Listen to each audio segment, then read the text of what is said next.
খেলাটা শুরু করেছিল ভারত। বাংলাদেশের পলাতক স্বৈরাচারের কুটোচাল বাস্তবায়নে মরিয়া দিল্লি। কোনোভাবেই বাংলাদেশকে মাথা উঁচু করে দাঁড়াতে দেয়া যাবে না। যে কোনো মূল্যে প্রিয় স্বৈরাচারকে বিচারের মুখোমুখি হওয়া থেকে বাঁচাতে হবে। তাই তো দিল্লি একের পর এক বাংলাদেশ বিরোধী পদক্ষেপ নিচ্ছে। এই যেমন হঠাৎ করে বাংলাদেশকে দেয়া ট্রান্সশিপমেন্ট সুবিধা বাতিল করেছে ভারত। 2020 সাল থেকে বাংলাদেশ ভারতের ভূখণ্ড ব্যবহার করে ট্রান্সশিপমেন্ট সুবিধা পেয়ে আসছিল। তবে কোনো রকম সৌজন্য ছাড়াই ভারতের কেন্দ্রীয় পরোক্ষ কর ও শুল্ক বোর্ড এক বিজ্ঞপ্তিতে সেই সুবিধা বাতিল করে। এ বিষয়ে ভারতের পররাষ্ট্র মন্ত্রণালয়ের মুখপাত্র রণধীর জয়সওয়াল বলেছিলেন, তৃতীয় দেশে পণ্য পাঠাতে বাংলাদেশের ট্রান্সশিপমেন্ট সুবিধা 2020 সালে বর্ধিত করা হয়। এর ফলে গত 5 বছরে ভারতের বিমানবন্দরগুলোতে উল্লেখযোগ্য জট দেখা দেয়। তার দাবি, বাংলাদেশের কারণে ভারতীয় রপ্তানিকারকদের পণ্য আটকে থাকছে, বিলম্ব হচ্ছে, সরবরাহ ব্যয় বৃদ্ধি পেয়েছে। সে সময় বলা হয়, ভারতের তৈরি পোশাক রপ্তানিকারক সমিতি দীর্ঘদিন ধরেই বাংলাদেশের ট্রান্সশিপমেন্ট সুবিধা বাতিলের দাবি জানিয়ে আসছিল।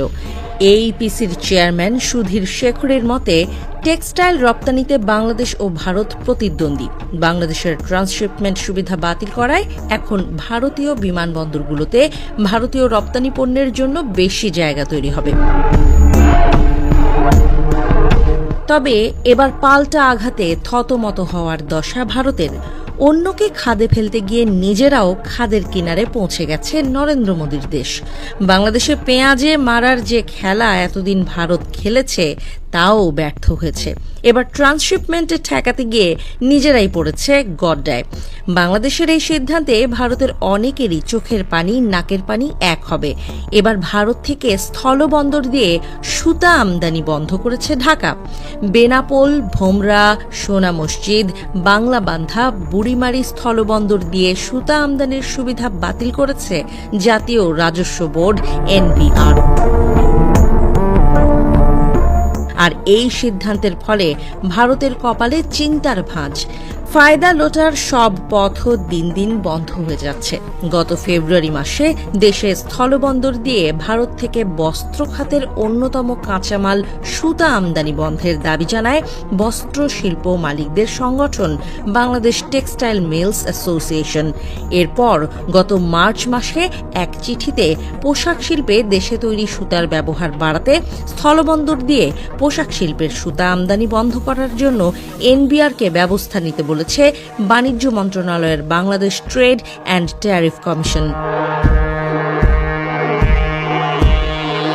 তখন ট্যারিফ কমিশন থেকে NBR চেয়ারম্যানকে পাঠানো চিঠিতে দেশীয় টেক্সটাইল শিল্পের স্বার্থ সংরক্ষণে সব সীমান্ত সংলগ্ন সড়ক ও রেলপথ এবং স্থলবন্দর ও কাস্টম হাউসের মাধ্যমে আন্তর্জাতিক মানদণ্ড অনুসারে সুতা কাউন্ট নির্ণয়ে যথাযথ অবকাঠামো প্রস্তুত না হওয়া পর্যন্ত আগের মতো সমুদ্রবন্দর দিয়ে সুতা আমদানির সুপারিশ করা হয়।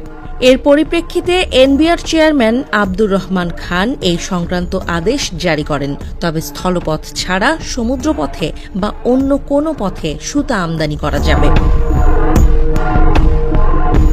ভারতের উত্তর ও দক্ষিণ অঞ্চলে উৎপাদিত সুতা কলকাতায় গুদামজাত করা হয়। এরপর সেখান থেকে সুতা বাংলাদেশে পাঠানো হয়। এসব সুতা তুলনামূলক কম দামে বাংলাদেশে প্রবেশ করছে। এ কারণে দেশি সুতার পরিবর্তে স্থলবন্দর দিয়ে আসা সুতা বেশি ব্যবহার করা হচ্ছে। আর এই কারণেই দেশের বস্ত্র শিল্প কারখানাগুলো বড় ধরনের ক্ষতির মুখে পড়ছে বলে দাবি করেছিল বাংলাদেশ টেক্সটাইল মিলস অ্যাসোসিয়েশন।